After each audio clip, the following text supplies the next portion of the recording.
In the autumn of 1913, a farmer named Antti Virolainen was digging a drainage ditch through a swampy field in Karelia, in what was then Finland. A few feet down, his shovel snagged on something strange. Odd stones, worked pieces of bone, scraps of bark and rotted cord. It looked like trash. Most people would have tossed it aside and kept digging. Virolainen did something better. He stopped, and he reported it. The next summer, an archaeologist named Sakari Palsi came out to that field, opened the ground where the shovel had hit, and began lifting out the pieces of a puzzle. What had been lying under that field was the oldest fishing net anyone has ever pulled out of the ground. It is more than 10,000 years old. That makes it older than the pyramids, older than Stonehenge, older than farming anywhere in Europe. When this net went into the water for the last time, the map of the world looked different. The spot where it sank was open water back then, part of a vast ancient lake, and the mud at the bottom held no oxygen. That mud sealed the net like a vault and kept it for 100 centuries, waiting for a farmer with a shovel.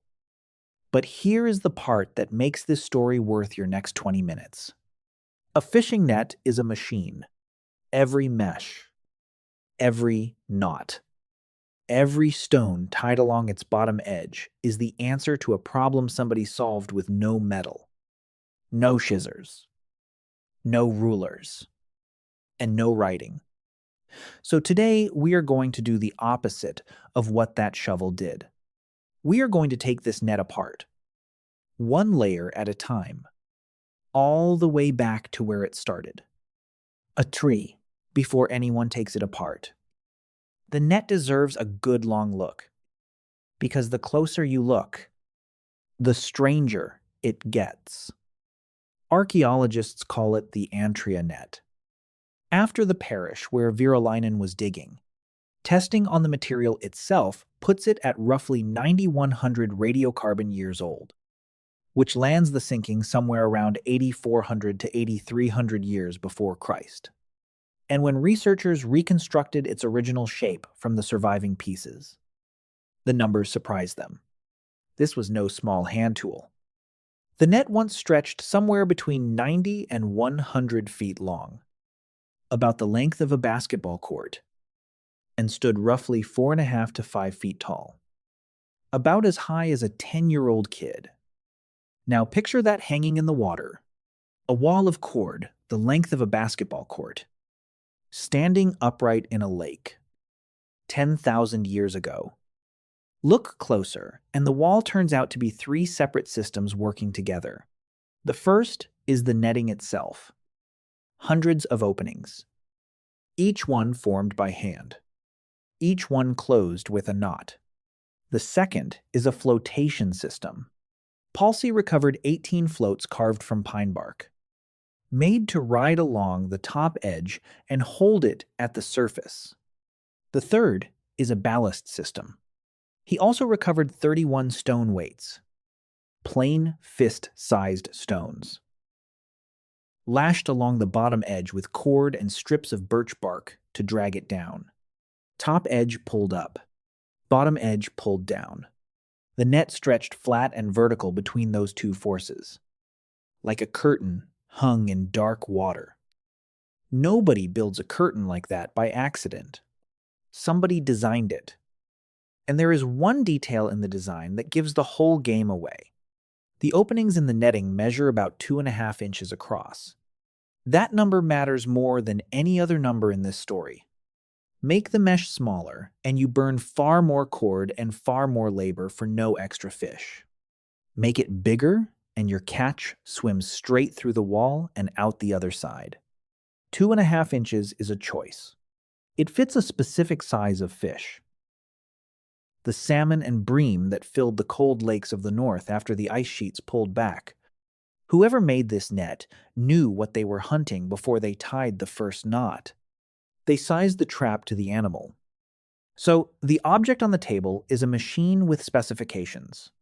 It has a designed length, a designed height, a calibrated mesh, a float system, and a ballast system. It would not look out of place in a fishing supply catalog today. And that is the honest measure of how advanced it is. But every part of this machine hangs on one thing: cord. Hundreds and hundreds of feet of strong, flexible, waterproof cord. And 10,000 years ago, there was no manufactured cord waiting for anyone, no rope to buy, no string to borrow, no twine lying around to find. Every inch of it had to be created from raw plants, by hand, which brings us to the first layer of the teardown. And honestly, the most impressive trick in the whole story: how do you pull string out of a tree? When the researchers put the antria cords under analysis, they found out exactly what they were made of. And the answer is willow. Specifically, a thin layer inside the willow tree that most people alive today have never heard of. Peel the bark off a tree, and you will find it is built like a sandwich. On the outside is the rough, corky armor everyone recognizes. On the inside is the hard wood, and pressed between them is a soft, pale, fibrous tissue called bast. This is the tree's plumbing, the layer that moves sugars up and down the trunk. And it is made of long, tough, flexible fibers running the length of the tree. Wood snaps, bark crumbles, bast bends, and holds, and keeps holding. The people by that ancient lake knew about this hidden layer, and they knew when to go get it. Strip willow in early summer, when the sap is running, and the bark peels off the trunk in long wet ribbons, and the bast separates. From those ribbons in strips you can wind around your fist. Try the same job in winter, and the bark grips the wood like it was glued on. So before anything else, this technology ran on a calendar. There was a season for string. The fresh strips are not usable yet. Pull on one and it feels strong. But let it dry and it turns stiff and brittle. The fibers have to be freed from the soft tissue around them first. And the way you do that is by letting water and time eat the soft parts away. Sink the strips in a pond or a stream and hold them under. Days pass. The material around the fibers softens and breaks down. And what survives the soak is the part you want: clean bundles of tough thread. People who work with plant fiber call this retting, and it is a judgment call from start to finish. Pull the strips out too early, and they are still stiff with waste. Leave them in too long, and the rot takes the fibers too. And you are holding mush. There was no timer and no instruction sheet. Somebody's hands and nose made that call, batch after batch. And the skill lived in the people who had ruined enough batches to know better. Now you have fiber. You still do not have string. And this is where the real invention shows up. A single strand of bast fiber is weak. Pull hard and it snaps. Twist a bundle of strands together and it gets stronger. But there is a catch. Because a twisted bundle wants to untwist. Let go, and it unwinds itself right back into loose fiber. For most of human history, that must have looked like a dead end. Twisting adds strength. And twisting undoes itself. Pick one. The answer, whenever some forgotten genius first found it, is one of the great, quiet tricks of human engineering. Twist two bundles separately, both in the same direction, until they are tight and straining to unwind. Then lay them side by side and let them do exactly what they want. Each bundle, trying to untwist itself, wraps around the other one. The two of them lock together, tension against tension, and the harder each strand fights to come undone, the tighter the pair holds. The cord is held together by its own urge to fall apart. That trick has a name today. We call it two-ply cordage, and it is no museum piece. The rope holding a container ship to a dock right now is built on the same principle. Strands twisted against strands, locked by their own tension.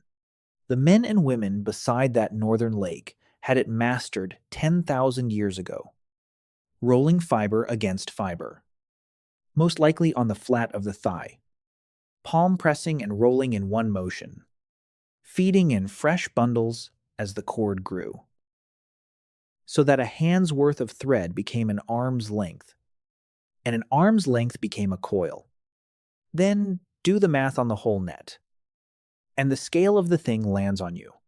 90 feet of netting, 5 feet tall, with a mesh every 2.5 inches. Works out to hundreds and hundreds of feet of finished cord. Likely more than 1,000 once you count the edges. The float lashings, and the stone ties. Every foot of it was stripped from a tree, soaked for days, rolled on somebody's thigh, and spliced by hand. Before this net touched the water, before it caught one single fish, people had poured weeks of work into it, stripping bark, tending soaking pits, rolling cord, splicing lengths together. A net was no tool one person made on a quiet afternoon. It was an investment, a whole camp made together. And they made it on faith that the lake would pay them back. So now you have the cord, coil after coil of it, strong and flexible and ready. But a pile of cord is no more a net than a pile of bricks is a house. Something has to turn line into structure, and that something is small enough to hide between two fingers. A knot. And thanks to the mud of 2 Finnish wetlands, we know exactly what Stone Age knots looked like. Because some of them are still tied. Here is a problem most people have never thought about. A knot has to survive underwater. Tie the wrong knot in wet plant cord, and one of 3 things happens. The cord swells and turns slick, and the knot slides open under load. And your mesh unravels 1 square at a time. Or the knot seizes so hard you can never adjust it. And one mistake means cutting good cord to fix it. Or the knot bites into the cord itself, sawing at the fibers every time a fish hits the net, until the line quietly chews itself in half. A fishing net is hundreds of knots, and every single one of them has to hold when soaked, hold under a thrashing fish, and come out identical to its neighbors. Get the knot wrong and nothing else matters. The tree. The soaking. The weeks of rolling cord on thighs. All of it comes apart in the water. So which knot did they choose? This is where the mud of Finland has been unbelievably generous. Because it did not just save cord. It saved the knots themselves. Still tied. Still closed. Still holding after all this time. The Antria net kept enough of its knotting intact for researchers to identify the technique. A specific netting knot with its own name in the Old Finnish literature. A design that fishing communities around the Baltic were still using thousands of years later. Then, at a second wetland site called Järvensuo 1, archaeologists pulled an entire collection of Stone Age knots out of the muck.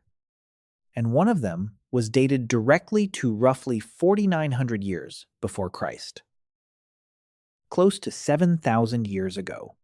When specialists examined how those knots were built, they recognized the family immediately, because it is still in use.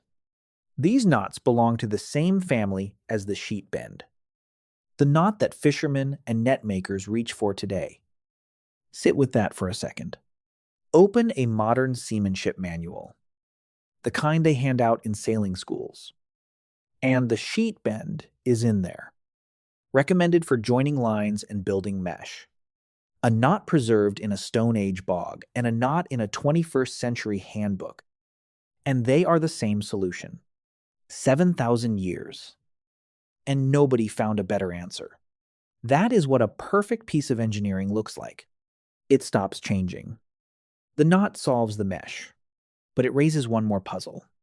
The openings in the Antria net run about 2.5 inches. Row after row. Hundreds of them.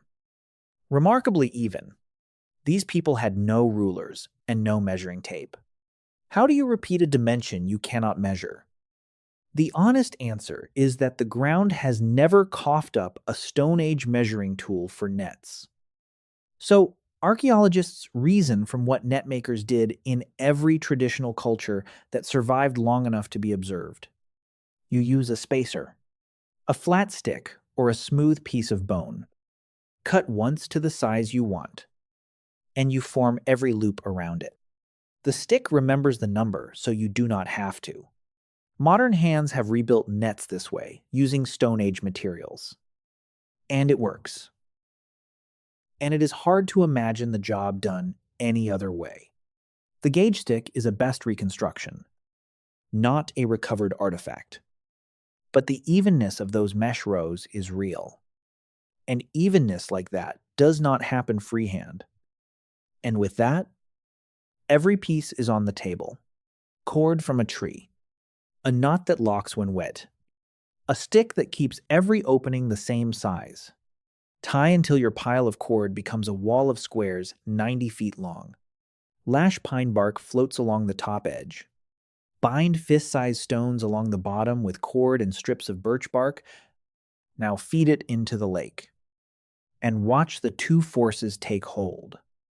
Bark straining upward. Stone pulling down.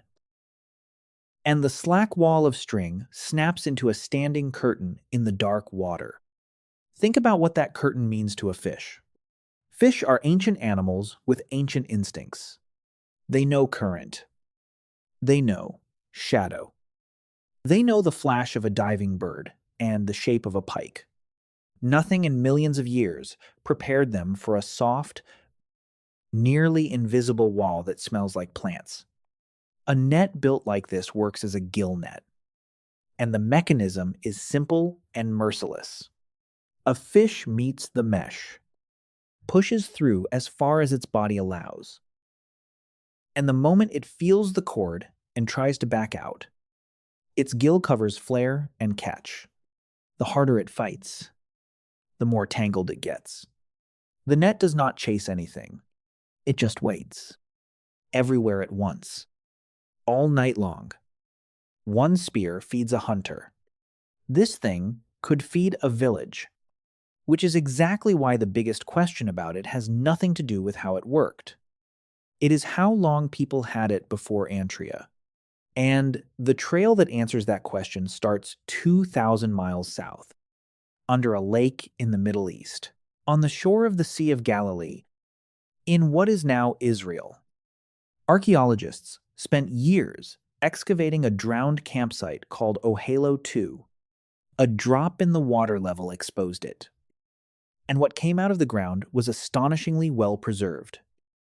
The remains of brush huts, in hearths, seeds, and food scraps from people who lived there around 23,000 years ago. That is 13,000 years before anyone tied the Antria net. There is no fishing net at Ohalo 2. Read that again? Because the honesty matters. No net has ever been found there.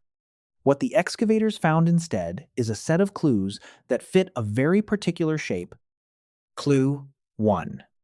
Stones that the research team identified as likely net sinkers, the weights that drag a net's bottom edge down. Clue 2. Small fragments of plant fiber, deliberately twisted into cord. That twist is the tell. Fibers do not wind themselves into two-ply line by accident. Hands did that. The same basic move as rolling bast on a thigh. Clue 3. Fish bones. And these came in serious quantities. Concentrations of thousands of bones. From a camp that clearly pulled mass catches out of that lake. including plenty of small fish that are miserable to catch one at a time with a spear or a hook.